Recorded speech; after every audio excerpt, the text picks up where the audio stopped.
Hello hello, j'espère que vous allez bien. On se retrouve aujourd'hui pour que je vous présente mon arrivée livresque du mois de mars. Donc tous les livres que j'ai reçus ce mois-ci de la part de maison d'édition. J'en ai reçu 11 il me semble. Encore une fois pas d'ordre particulier, j'ai juste fait une énorme pile sur ma table et j'espère qu'elle ne va pas tomber au milieu de la vidéo. Donc sans plus tarder, on commence direct avec le premier que j'attrape et qui est un thriller de Olivier Norek qui s'intitule Dans les brumes de Kaplan. Je n'ai jamais lu d'Olivier Norek et j'avais trop envie de débuter. Donc quand je l'ai vu dans le catalogue Pocket, je me suis dit que c'était l'occasion. Et le résumé nous dit « Une île de l'Atlantique battue par les vents, le brouillard et la neige ». Un flic qui a disparu depuis 6 ans et dont les nouvelles missions sont classées secret défense, une résidence surveillée, forteresse imprenable protégée par des vitres par balles, une jeune femme qui est enfermée et le monstre qui la traque. Dans les brumes de Kaplan, la nouvelle aventure du capitaine Coste se fera à l'aveugle. Donc j'imagine que c'est un peu comme avec Maxime Chatham, avec Franck Tillier, où on a un même enquêteur qui revient, mais c'est pas très grave si on ne les lit pas dans l'ordre de publication. Donc je vais me lancer avec celui-ci. Bon, n'hésitez pas à me dire si c'est très grave que j'entame celui-là avant d'en avoir lu d'autres, mais il ne me semble pas. Et ensuite, de la part des éditions Albin Michel, j'ai reçu le tout dernier Catherine Pancol, donc La mariée portait des bottes jaunes. Je suis trop contente parce que Catherine Pancol, c'est une autrice que je lisais beaucoup quand j'étais un peu plus jeune, surtout quand j'étais au lycée, parce que ma mère adore et elle achetait toujours les nouveaux Catherine Pancol. Donc très contente et un petit peu honorée de pouvoir en recevoir un aujourd'hui de la part d'une maison d'édition, parce que quand j'étais plus jeune, je pense que je n'aurais jamais cru un jour pouvoir être partenaire d'une maison comme Albin Michel. Donc voilà, c'est un petit peu mon moment fangirl d'enfance.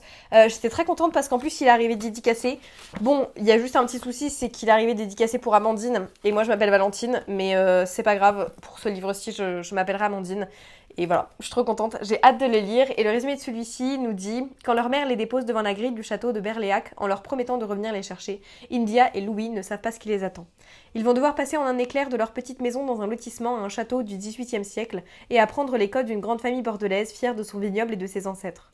Que de secrets, de trahisons, d'avidité en cette demeure prestigieuse où chacun joue un rôle et entend occuper le devant de la scène. Sans le vouloir, avec leur candeur et leur fantaisie, les enfants vont tout dynamiter. C'est drôle, c'est tragique, c'est virevoltant, cruel et tendre, c'est la vie. » Voilà.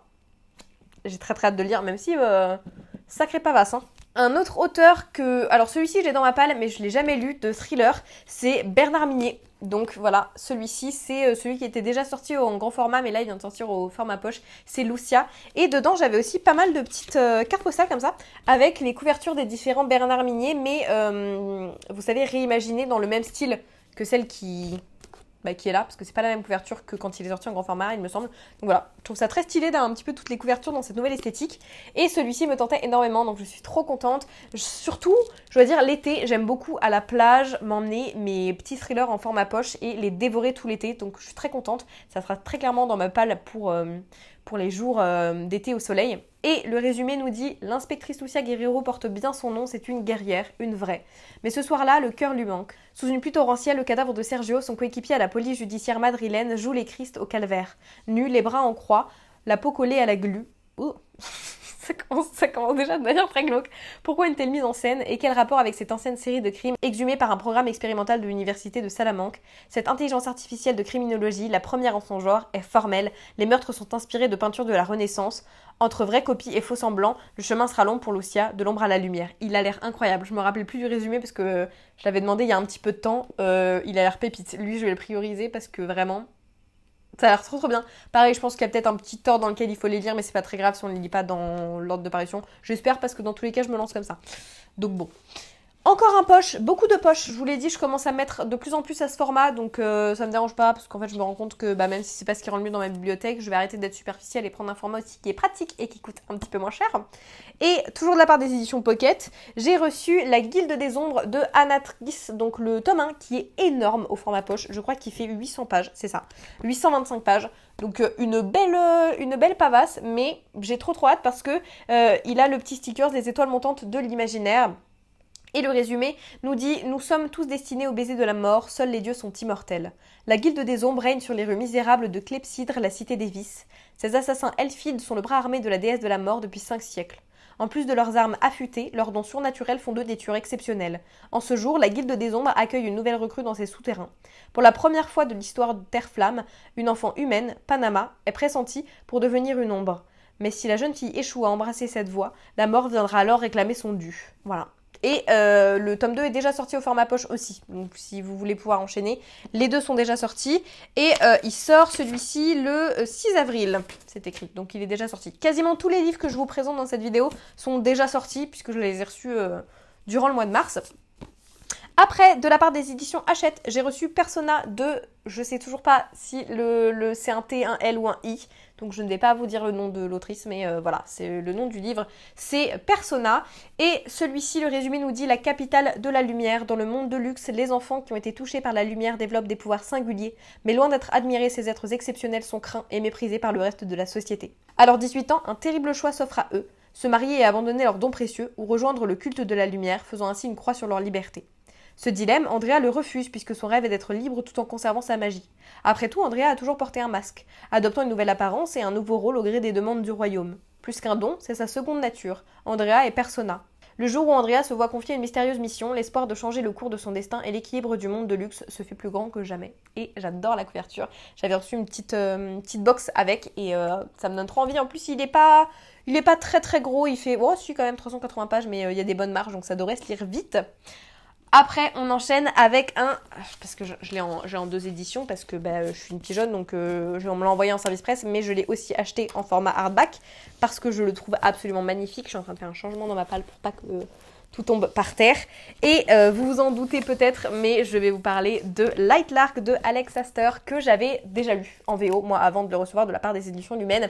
Mais cet exemplaire-là, je l'ai mis à gagner sur TikTok. Je vais annoncer d'ailleurs les résultats normalement aujourd'hui de la personne qui l'a gagné. Mais j'attendais un petit peu de l'annoncer parce que je vais normalement rencontrer Alex Astor juste avant le salon du livre au bureau des éditions Lumens. Et donc, je vais essayer de le faire dédicacer, voilà, pour le ou la gagnante. Et j'aimerais bien acheter un autre exemplaire pour pouvoir aussi le faire dédicacer pour un deuxième concours, pourquoi pas un concours sur YouTube. Donc voilà, je vais essayer de voir ça.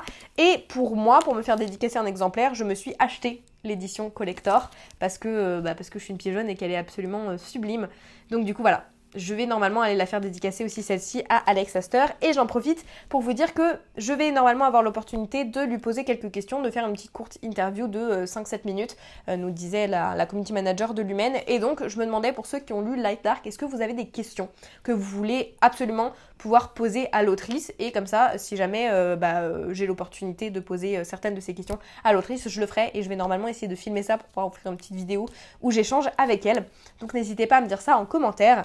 Et nous, on enchaîne avec une autre édition collector, très très belle, qui est celle-ci, Pénélope, Reine d'Ithaque, publiée aux éditions Hauteville de Claire North, qui est juste sublime, vraiment.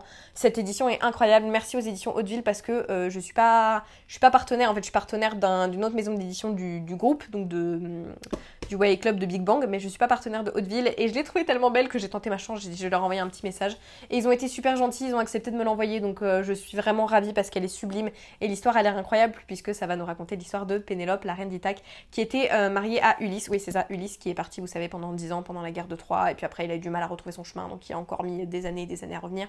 De tout leur le résumer, ça sera plus simple que d'essayer de vous faire moi-même. Il est temps que les femmes d'Ithaque racontent leur histoire. Déjà là je suis conquise parce qu'on en a marre de la mythologie grecque qui montre les femmes comme des victimes H24. Le roi Ulysse est parti il y a de nombreuses années en guerre contre Troie, emmenant tous les hommes en âge de combattre de l'île d'Ithaque.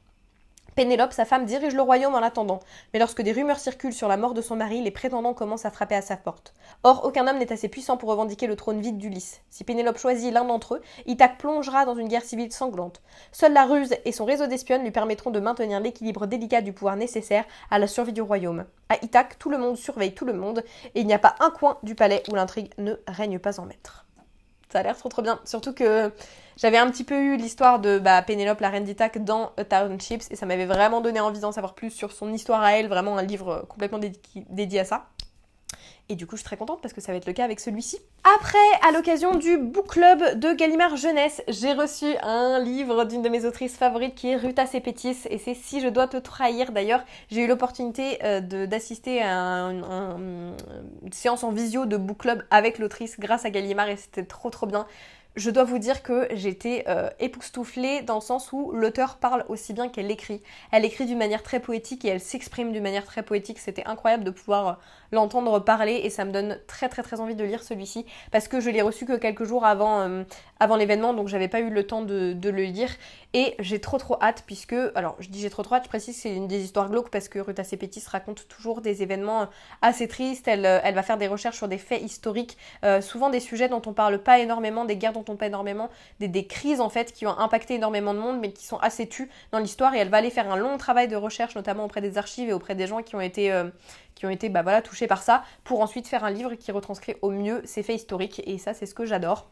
Et celui-ci se passe à Bucarest en octobre 1989. Lycéen passionné de cinéma américain, Cristian Florescu rêve de devenir écrivain. Mais dans la Roumanie de Ceausescu, je ne sais pas si je le prononce bien, même le rêve peut être dangereux. Le jour où il est convoqué par la Securitat, Christian doit faire un choix impossible, perdre ce qu'il aime ou travailler pour la police secrète.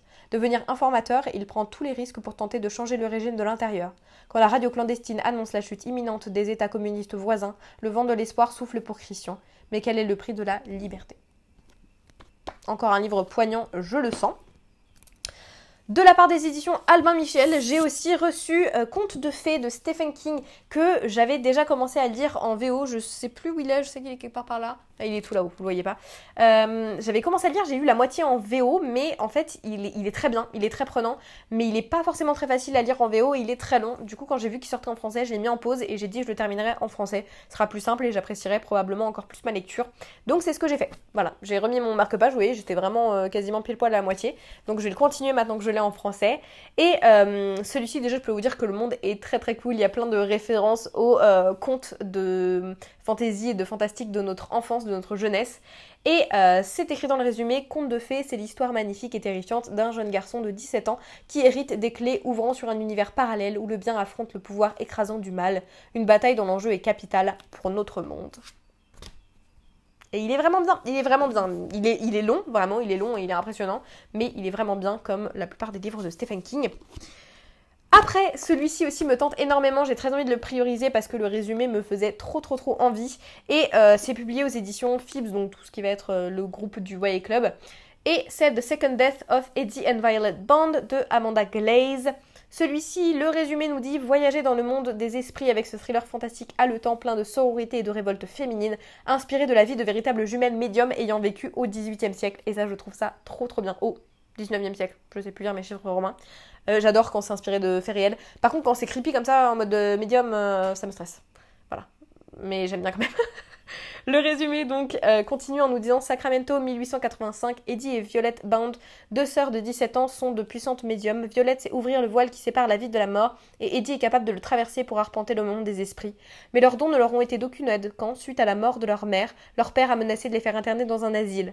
Après avoir fugué, Eddie et Violette ont rejoint une communauté soudée de femmes, poétesses, actrices, musiciennes et oratrices, sous couvert de communion avec les esprits. Elles peuvent se permettre de dire en public ce qui leur est normalement interdit. Mais un soir, le numéro de Violette tourne au désastre et Eddie se rend compte que l'esprit responsable de la mort de leur mère est entré dans le monde des vivants. Alors qu'elle enquête, elle va réaliser que des médiums sont prises pour cible par un tueur en série et que si elle ne démasque pas très vite le coupable, sa sœur et elle pourraient bien être les prochaines. Ça a l'air très cool, ça a l'air vraiment très bien. Et le dernier est un livre qui m'intriguait énormément puisqu'il me semble qu'il a gagné en 2021 ou en 2022 une catégorie des Goodreads Choice Awards, ou en tout cas il était nommé, et c'est Les Cartographes de Peng Shepherd, donc de Cartographers en VO. Voilà. J'avoue que je préférais la couverture originale, mais celle-ci est pas mal non plus. Celui-ci nous dit « La carte est le territoire, si vous falsifiez la carte, vous modifiez le territoire ». Déjà je suis désolée, mais rien que ça a l'air trop bien. Et ensuite, on nous dit « Cela fait 30 ans que Nell a perdu sa mère, et voilà maintenant que son père, le Dr Young, un célèbre cartographe de la New York Public Library, est retrouvé mort dans son bureau. Elle l'adorait et voulait prendre sa suite, mais la famille, c'est parfois très compliqué. En fouillant dans les affaires du défunt, elle trouve, bien cachée, une carte routière. Nell se souvient parfaitement de cette maudite carte. Elle lui a valu une engueulade homérique et lui a coûté sa carrière auprès de son père. En reconstituant cet événement avec un regard neuf, elle ne tarde pas à se rendre compte que le document comporte une erreur singulière, une signature pour ceux qui sont initiés à l'art de la cartographie. Pour percer ce mystère, la jeune femme contacte certains amis de ses parents. 30 ans plus tôt, ils formaient un groupe de 7 personnes très soudées, les cartographes. Qu'ont-ils découvert? Quel crime ont-ils commis contre la réalité? J'ai trop de livres qui me font envie dans ma pile à lire. D'ailleurs, est-ce que ça vous intéresse une vidéo où je vous présente un petit peu les livres de ma pile à lire? Je ne pourrais pas vous donner tous les résumés, mais vous montrer un petit peu comment est-ce qu'elle est organisée, comment est-ce que je priorise les livres, comment est-ce que je l'organise tout court. Je viens déjà de dire comment est-ce que je l'organise tout court. Je radote, c'est le temps de finir cette vidéo. Mais voilà, n'hésitez pas à me dire si ça vous intéresse dans les commentaires et s'il y a un de ces livres qui vous intéresse ou que vous avez déjà lu. Et puis sur ce, moi je vous fais des gros bisous et je vous dis à la semaine prochaine. Ciao ciao.